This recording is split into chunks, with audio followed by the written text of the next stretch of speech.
triphosphate. Okay, 7-methyl guanosine triphosphate. So 5 prime end पर एक cap लग गई. This process is known as capping. Coming to second step. Second step is known as tailing. अब हमने cap लगा दी. क्यों? क्योंकि हमें इसके 5 प्राइम एंड को प्रोटेक्ट करना है कि वो ना डिलीट हो जाए. Now coming to tailing. Tailing में क्या होगा, अब हम इसकी टेल पर कुछ एंड ऐड करेंगे. This is your HNRNA. These are interrupted sequences. You have 5 prime end and 3 prime end. On 5 prime end you have added a cap. इसको कैप बना दो. ठीक है. Coming to 3 prime end. 3 prime end पर क्या होता है? 3 prime end पर 200 to 300 एडिनाइलेट रेजिड्यूज लग जाते हैं. ये एक चेन लग जाती है लंबी सी एडिनाइलेट की. इसका भी फंक्शन क्या है? Its function is to protect 3 prime end. तो यहाँ पर क्या लग रहा है?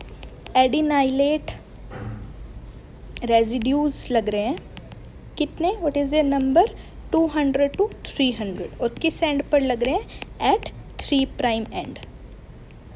इट इज़ लाइक कि हम अपने RNA को किसी जंग लड़ने के लिए भेज रहे हैं. ठीक है, HNRNA को. और उस जंग लड़ने के लिए क्या ज़रूरी है कि उसके पास प्रॉपर वेपन्स होने चाहिए, प्रॉपर क्लोथिंग होनी चाहिए. तो हमने क्या किया, उसके 5 प्राइम एंड को 7-methyl guanosine कैप से प्रोटेक्ट कर दिया और उसकी टेल पर हमने 200 to 300 एडिनाइलेट रेजिड्यूज लगा दिया. Now your 5' end is protected and your 3' end is protected. Coming to last step which is third step. Third step is known as splicing. अब क्या होगा?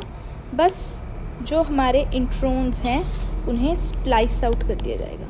Suppose this is intron 5 prime and 3 prime and. 5 prime and has what? It has cap of 7-methyl guanosine triphosphate and 3 prime end has 200 to 300 adenylate residues.